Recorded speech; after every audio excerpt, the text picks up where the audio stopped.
HR issues can kill you. One complaint against your company can turn your world upside down. And you spend way too much time dealing with HR when you should be spending your time on making a profit. You should talk to Bambi. With Bambi, get access to your own dedicated US-based HR manager starting at just $99 per month. They get to know you and your business while providing HR expertise and the personal touch you need and want. They're available by phone, email, and real-time chat, so onboarding and terminations run smoothly. Team members reach peak performance, and your business stays compliant with changing HR regulations. And with Bambi's HR Autopilot, you'll automate important HR practices like setting policies, training, and feedback. HR managers can easily cost $80,000 a year, but Bambi starts at $99 per month. Schedule your free conversation today to see how much Bambi can take off your plate. Go to Bambi.com right now and type in Accelerate under podcast when you sign up. It'll really help the show. Spelled BAM, BEE.com. Bambi.com. Type in Accelerate. Welcome to Accelerate Your Business Growth, where we're exploring all sorts of business topics. Experts from around the world join me, your host, Diane Helbig, for a conversation where they share their expertise with all of you. Take what you need when you need it. Featured on Inc.com, Forbes, and MSNBC's Your Business, this podcast is recognized as one of the best podcasts for small business, sales, leadership, social media, and more. When it comes to business, Accelerate Your Business Growth has got it covered. And now on with the show. My guest today is Andrea Liebross. Andrea is an author, certified business and life coach, and host of the Time to Level Up podcast. She's known for helping high-achieving women entrepreneurs make the shift from overwhelm to freedom, so they stop thinking small and start thinking big. Boy, I was just having this conversation last night. Through her work, she guides bold, ambitious women to create their own secret sauce for success by combining two ingredients: the right mindset and solid systems.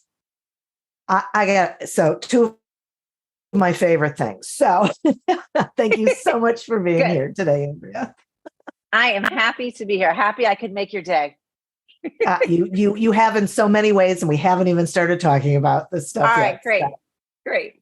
yes, it is wonderful. So, talk to me about like what the numbers say about businesses that have those consistent planning strategies. Yeah, so you know what? Numbers tell a story, right? Numbers are very important. I think a lot of business owners don't even look at their numbers. We could have a whole podcast on that, or look at their numbers in an effective or efficient or productive way.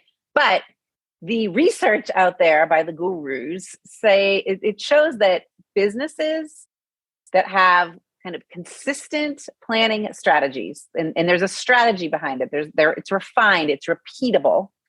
They grow 30% faster than those who don't have refined, consistent planning strategies. So you could say, well, 30%, but that's a lot, my friends. Yeah. That's a lot when you're talking about generating revenue and profit, or the number of clients you're serving. It's a lot. It's a lot.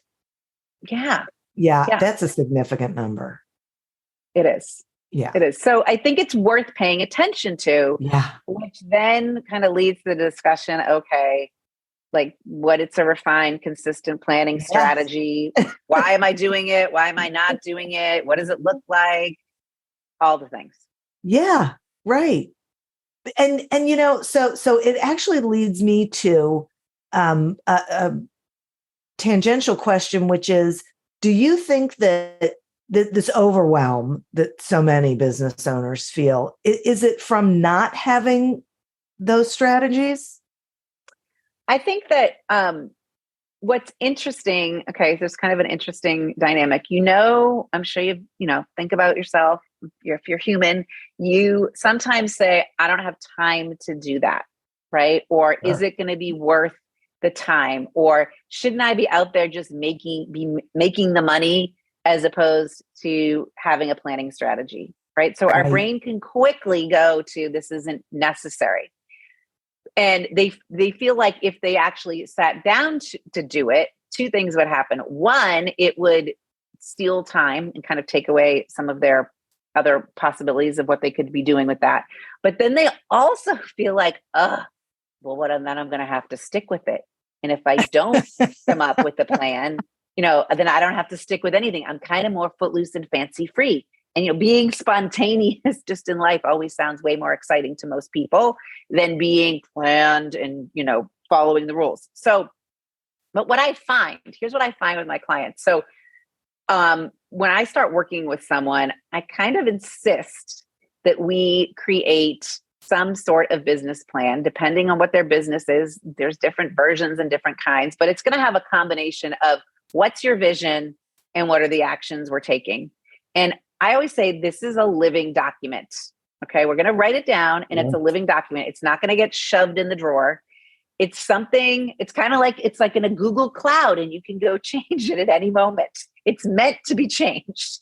And those businesses that do that and that create habits around reviewing it consistently, they actually have a lot more freedom and a lot more of opportunity to honestly be spontaneous because they have the security in knowing that they're on the right path because they've determined the path.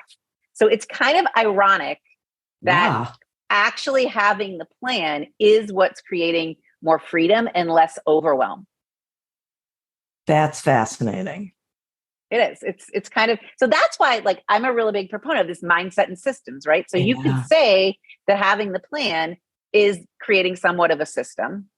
But you need the mindset that this plan is serving me, is useful because it's allowing me or giving me the opportunity or space to think about so many other things. And I think we miss that. We miss that as an opportunity unless we kind of pause and assess what it could do for you. Right. Right. Because we always go to the negative side of doing 100%. Yeah. I don't have a day every quarter to devote to this. What are you kidding? That kind of thing. Yeah. Right. Yeah, exactly. Yep. So let's talk about these plans because I think some people hear this and they think, oh, okay, so it's a cookie cutter, I just have to subscribe to, some guru's plan and stick to it, even if it doesn't feel right. But that's really not the case, right? No, it's not the case. And I think it's kind of another ironic piece is if someone would only just tell me what to do. Okay. So part of your brain just wants someone to tell you what to do, to give you the plan. Yeah. But then the other side of you is like, no, I don't want to follow someone's plan. I want to do what I want to do. So when I do planning with someone, I start from a place of thinking big. So this book that I'm in the process of publishing is actually called She Thinks Big, What You Do When Your Problem Is You. Okay. So what you do when your problem is you, the first step is to start to think bigger. And I like to say, let's pretend that we have a magic wand or we've got some magic fairy dust and we could sprinkle it over us and we'll go 10 years out. What do you want, not just your business, but what do you want you and your life and your business to look like 10 years out? What's your kind of castle on the hill? Okay. And it doesn't have to be super well defined. It can be a very fuzzy picture, like the castle's hidden in the clouds. All right. But we need somewhere, we need to know what direction we're moving in.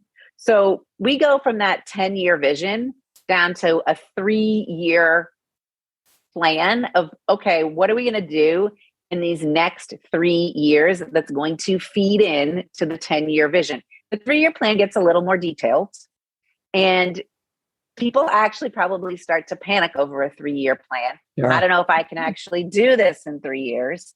Yeah. So then I kind of flip the script and say, all right, let's talk about the real actions. What are we going to do? What are our 1-year goals? Okay. Now, even more goals freaks people out. I'm sure you've seen that, right? Like they don't like to set goals because what if I don't hit the goals? So Yeah. sometimes I say, what if we just say, it's my 1 year focus? Like, where are my focus areas for this year? If you don't like goals, we have that as an option, right? Because the goals can really set off like hitting the panic button.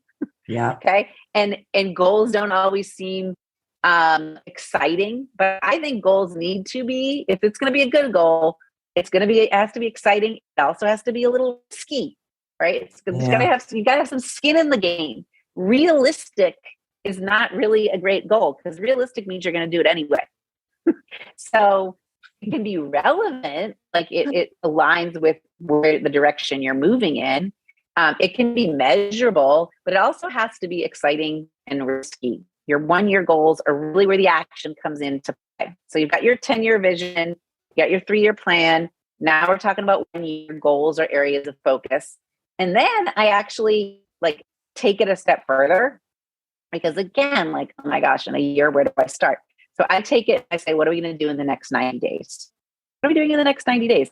This is really reframing goal setting and it's putting it into a whole different category. What are we doing in the next 90 days? Because these are even more specific action steps that usually you can assign responsibility to. So if you're the only person in your business, great. But if you've got employees or contractors or whatever you've got, you can actually share some of the responsibility for those 90-day, what's happening in the next 90 days. And regardless of the stage your business is in, so I like to say you're either in a state of chaos created by confusion, which is usually in the beginning, like, I don't know what's happening. This is all happening so fast.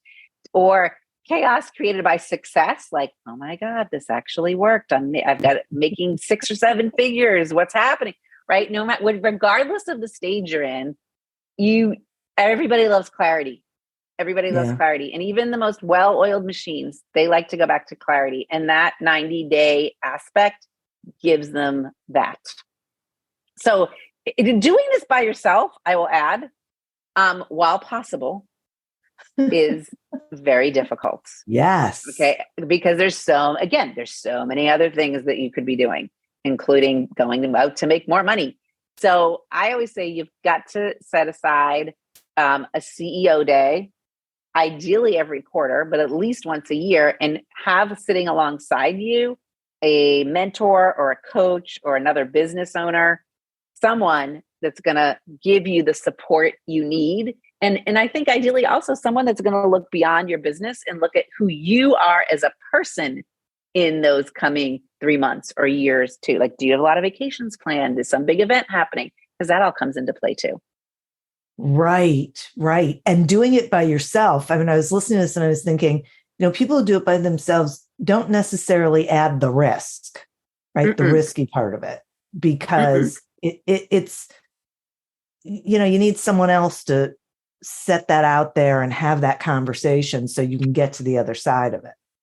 Totally true. Like, think about if anyone's ever had a coach for a sport, or like a piano instructor, not a business coach. Just think about a sport. So I personally am trying to improve my golf game. Okay. So yes. I have someone I'm taking lessons from, a golf coach. And what's super interesting about this, what I've noticed, is that he sees things in my swing that, of course, I don't see. Yeah. Right. And even if he tells me, hey, Andrea, you need to move your arm this way, I go back very quickly to my comfort zone or my safe way of doing it that feels good to me, because that's the way I've been doing it forever. And it's not until that he asks me questions, repeats the instructions, prompts me, that I'm going to change. And it's just like that in business. Like, you kind of stay in your same patterns, even if you're growing, you're still in your same patterns, unless someone says to you, hey, you sure you want to do it that way? Yeah. Right? Like, is that going to get you the result you're looking for? What if you thought about it like this? So it's the same as having like a coach in a sport, or a coach making your business plan. Someone's got to be there asking questions. Absolutely. I completely agree with that. Yep. This is great. All right. So let's talk about cash flow. And I know, right? Yeah. I'm curious about cash flow really as a tool to make decisions ahead of time. How does that work? Well, I'll tell you that a lot, you might say, all right, I've really got to get my act together. I've got to generate more revenue. I've got to hire more people. And unless you have a good assessment of cash flow, you do not have all the tools to make the decisions. And when you kind of go like look, you look in the refrigerator and you see what's in there and you say, oh, I don't have anything for dinner. There's nothing in there to make for dinner. I'm not going to be able to do this. Okay. So you say, all right, the next step is I'm going to go to the grocery store and get more groceries. And I will be able then to make something from that. So your brain doesn't like give up on the dinner making possibility, right? It knows that we can look at things in a different way. We can add things in. We can make different decisions to come up with a fabulous dinner. What business owners do is they look inside their bank accounts and they say, oh, there isn't enough. Okay. And they kind of give up. Like, I can't hire someone, or I can't invest in this. And they forget that they've got options. They can go to the grocery store and acquire new revenue, for example, or new groceries, if we're using that example. They can Google a new recipe. They can figure out how to do something different, but they don't do that. Business owners are really only looking oftentimes at what is present right now. Like they all say, oh, I have QuickBooks. I mean, I've heard this so many times from clients. I have QuickBooks. I keep up with QuickBooks. QuickBooks is after the fact, my friends. That is after you've paid an invoice or after someone has paid you. It is not projecting what's possible. QuickBooks does not do a great job of projecting. So you've got to figure out another tool to use to help you forecast, create predictions, understand what it would be like if you created what I call like a reserve fund in your business. It's kind of like the rainy day fund. Or what would it look like if you hired someone? So there's tons of tools out there to do this. I love using a tool called You Need a Budget. It's a pretty simple tool that can be used for businesses, and I think it does things really clearly. There's also, there is a friend of QuickBooks that does this, Live Plan. I mean, there's tools out there, but bottom line is you've got to understand the cash flow and use it as a tool to make decisions ahead of time versus using the number in the bank account or what QuickBooks is telling you, which is only like telling you about the past. The past can be a teacher, but it is not a fortune teller. It's not a fortune teller. So you need something to help you kind of create your own future.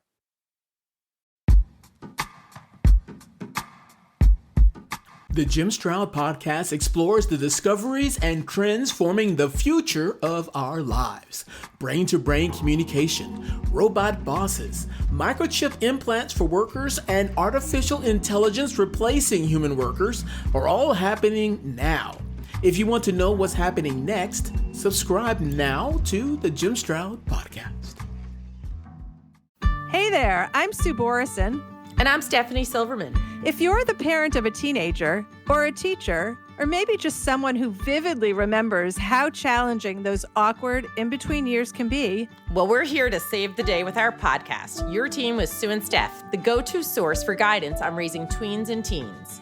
From behind-the-scenes info on college admissions. I'm so passionate about science and research, but if you really didn't do anything about it, they're not really going to believe you. To tactical advice on surviving middle school and high school. If my mom, who's smart and awesome, could have friend drama and be okay, then I also will be okay. And raising your children to be upstanders.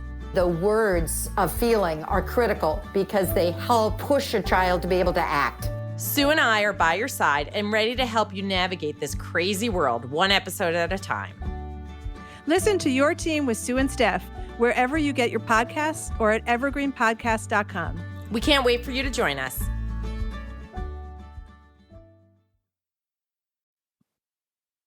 I got to tell you, I think that is so incredibly important. I hear so many small business owners say, either what they do is they say, well, I really need more people, but I don't think I can afford them. Or they say, I need to hire, and they just hire without having any idea of whether they're going to be able to pay those people.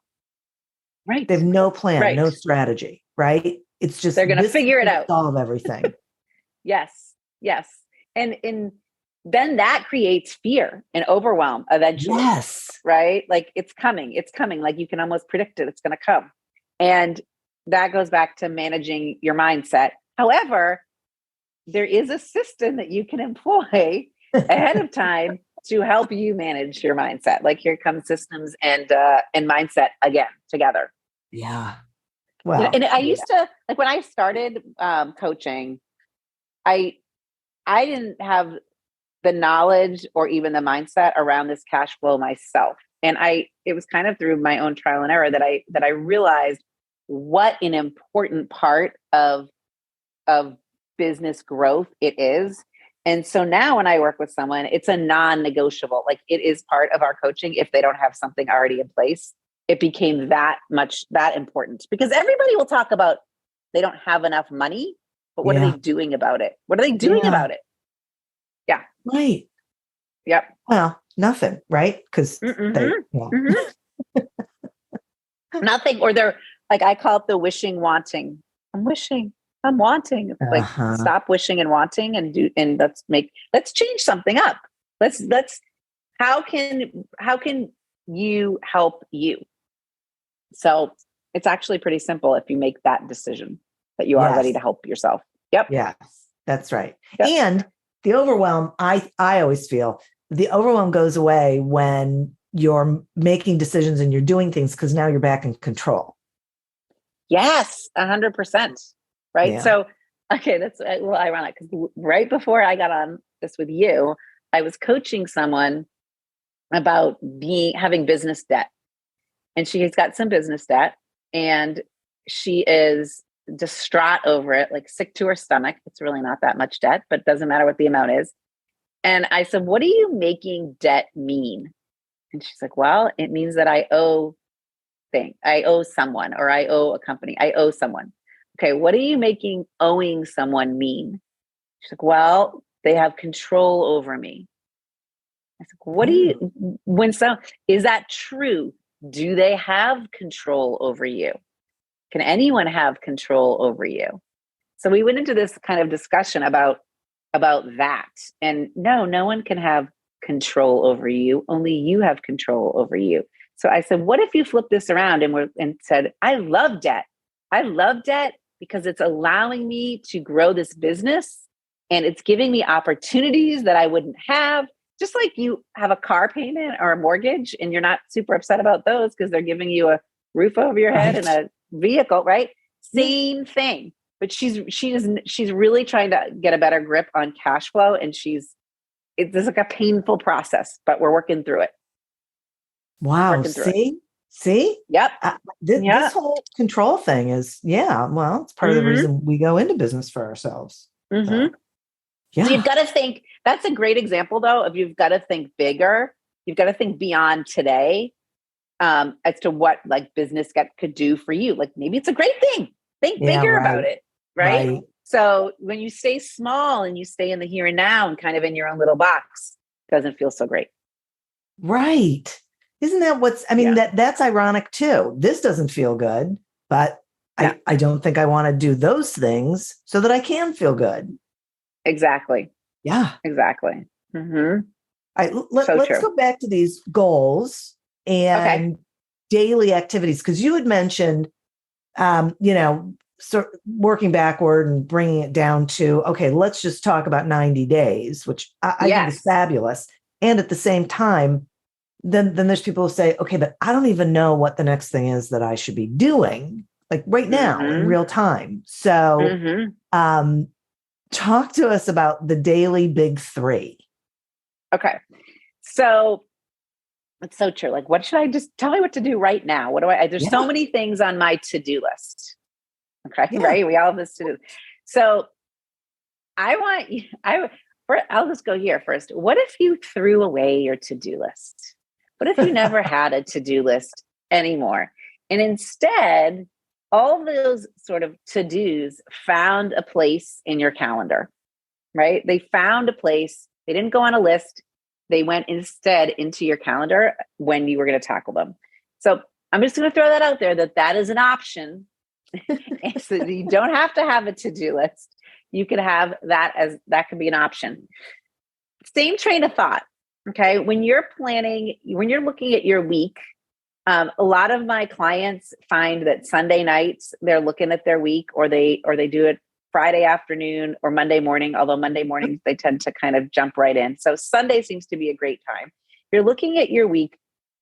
I want you to kind of assess what are the 3 most important things that have to happen this week. But when you're doing that, you got to have some guidelines to it. Okay, number 1, the 3 most important things should probably be, I call them your weekly big 3, should probably be things that you have some resistance to. Okay, so it is not brush my teeth every day, hopefully. Okay, if you're in the habit too of like going for a run every morning, that's not going to be it either. If you always have, you meet with your team Tuesdays at 10, that's not a weekly big 3. It's going to be things that you have resistance to. And I think it's fair game to make them both business and personal. Okay. So it might be like record 3 podcasts. Okay. If I don't know about you, I have a podcast. It's called Time to Level Up, but sometimes, recording these episodes, it's work, right? Yeah. So it might be that. It could be, completely pack and zip my suitcase for vacation next week by Thursday night. Okay. It's something that's going to require some effort that you're going to have resistance towards it.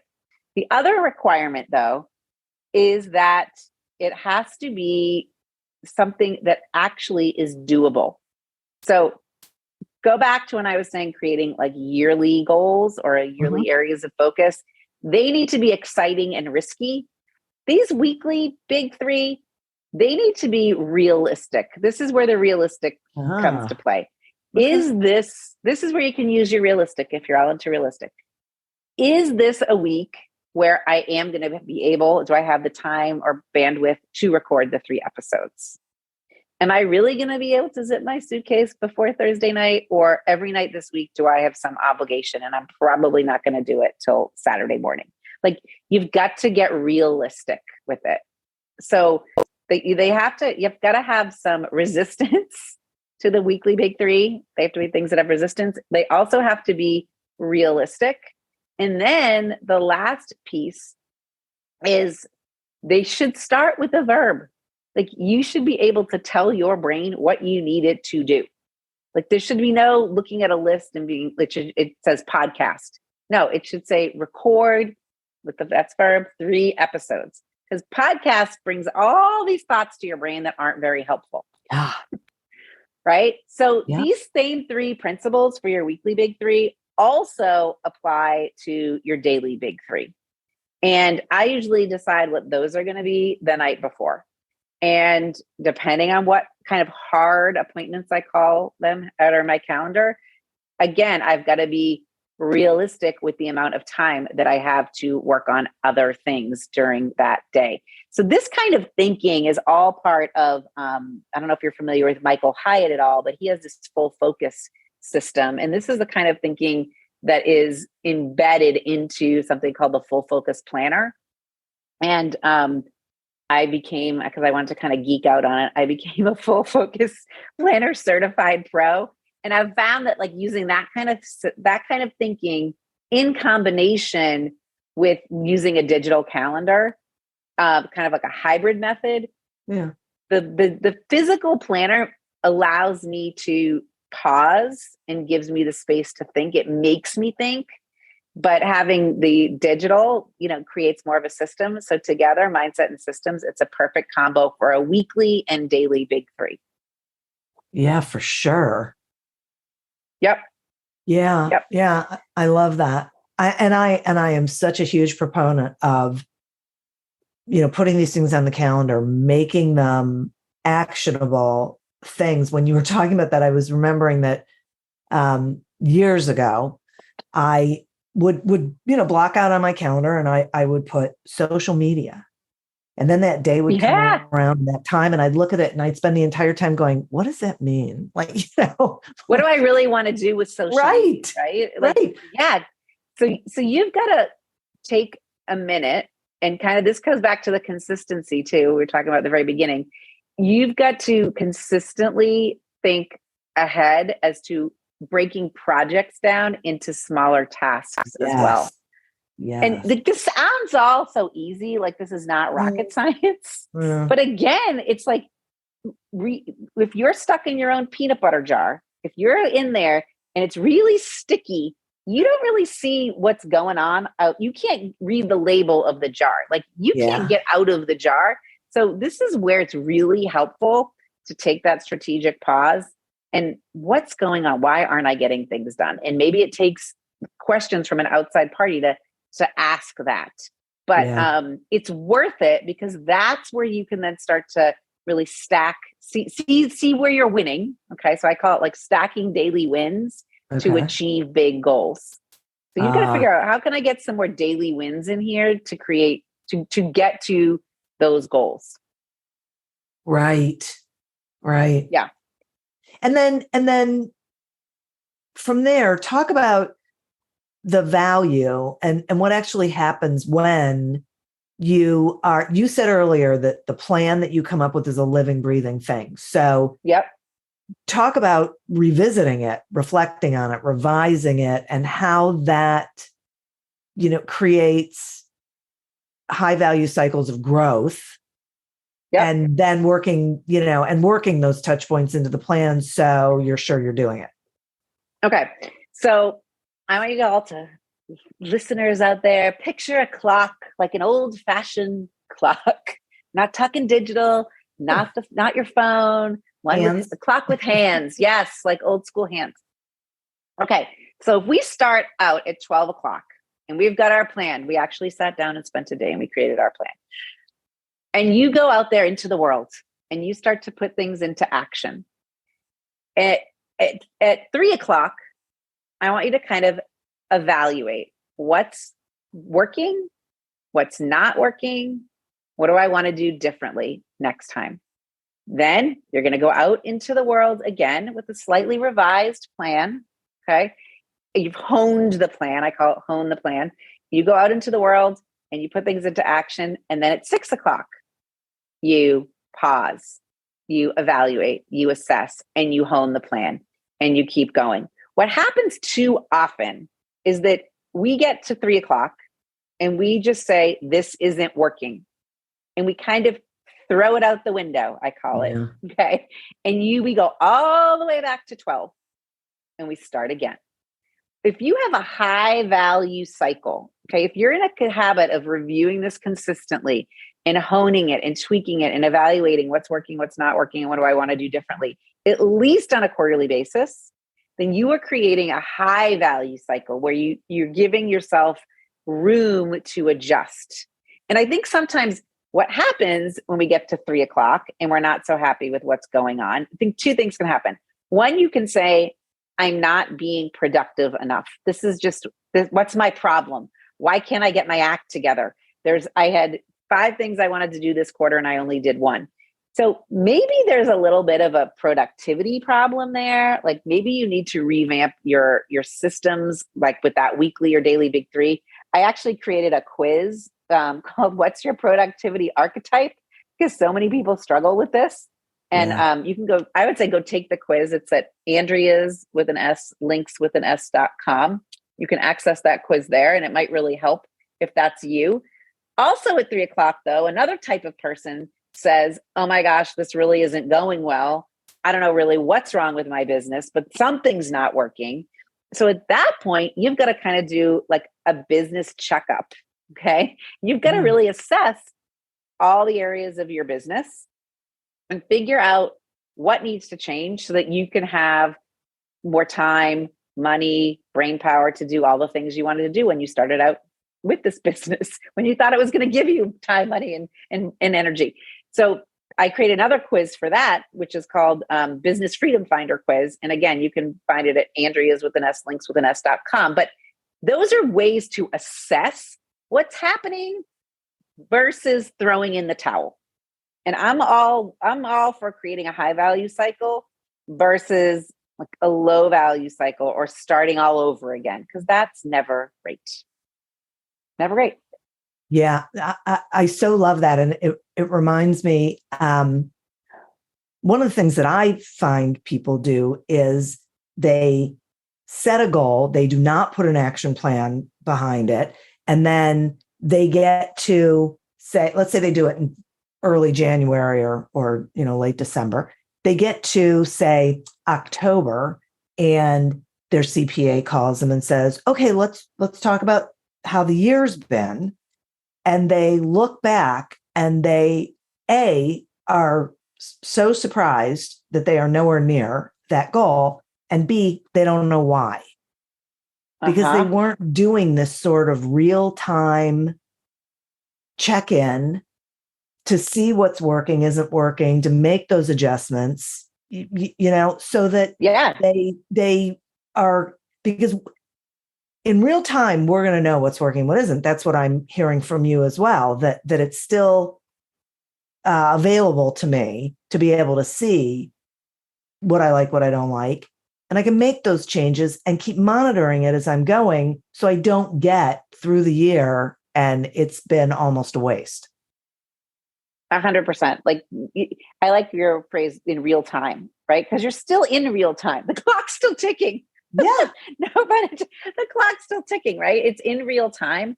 And some of my clients, like, we just plan what I call like a strategy and planning VIP day every quarter. And that's all they need.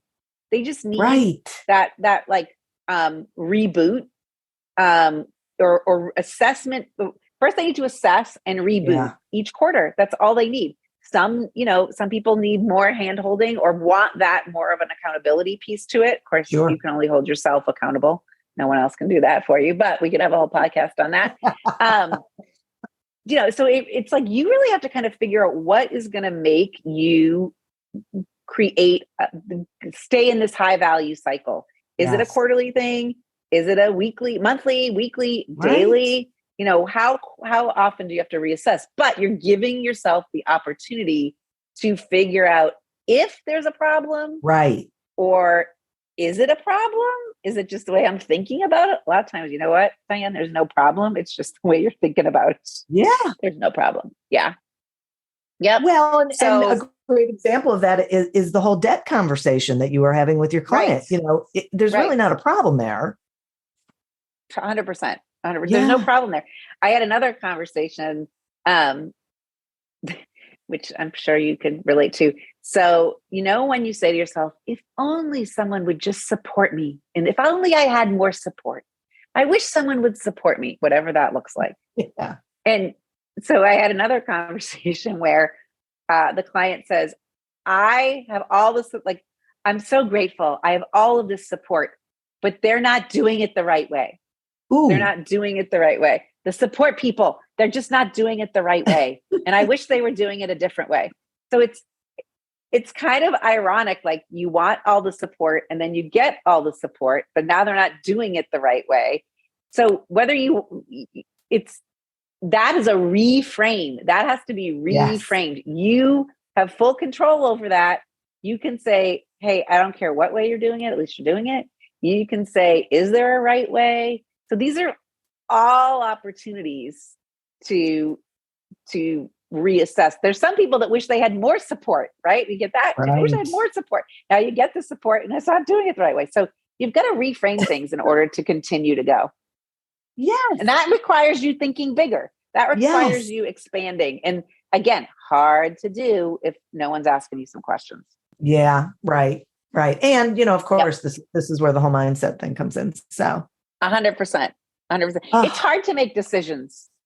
It's hard to make decisions. And it is. It is. So I love to say, like, one of the things that I do, one of the services that I provide is to help you make decisions. Yes. I'm here to help you do. Exactly. So, there is no sitting on the fence. Right. No. Yeah. Yeah. Oh my gosh, Andrea, thank you so much for this conversation. I have thoroughly enjoyed it. I am so behind everything you are talking about. Thank you. You are so welcome. It's been really fun. I love talking about this stuff. I know. I can tell that you do. It's so great. And so so I have the andreaslinks.com, but will you also let the listeners know, how they can find you, when your book's coming out, all that stuff? Yeah. So the book is going to come out in the fall sometime. So you can head over to the Andrea's Links or AndreaLiebross.com, and you can kind of get on the wait list for that. I am on social media. I am on Instagram, probably the most, LinkedIn as well. But I think a great way to get more of this is to, you're already listening to a podcast. So go listen to another one. Go check out the Time to Level Up podcast. And you can get a weekly dose of Andrea if you want or not. So Time to Level Up. Yep. Excellent. I will make sure that's in the show notes as well. Awesome. All of it. Thank you. Thank you.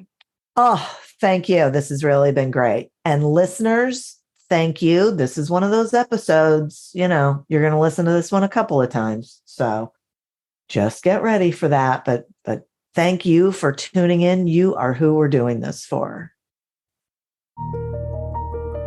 Thank you for tuning in to this episode of Accelerate Your Business Growth, a production of Evergreen Podcasts. Discover more episodes of this podcast and explore others at evergreenpodcast.com. As always, continue to prosper and be curious. And if you're looking to get your sales strategy headed in the right direction, pick up a copy of Succeed Without Selling on Amazon or wherever books are sold. Until we meet again on another episode of Accelerate Your Business Growth, goodbye and good day. Hey there, I'm Sue Borison. And I'm Stephanie Silverman. If you're the parent of a teenager or a teacher, or maybe just someone who vividly remembers how challenging those awkward in-between years can be, well, we're here to save the day with our podcast, Your Team with Sue and Steph, the go-to source for guidance on raising tweens and teens.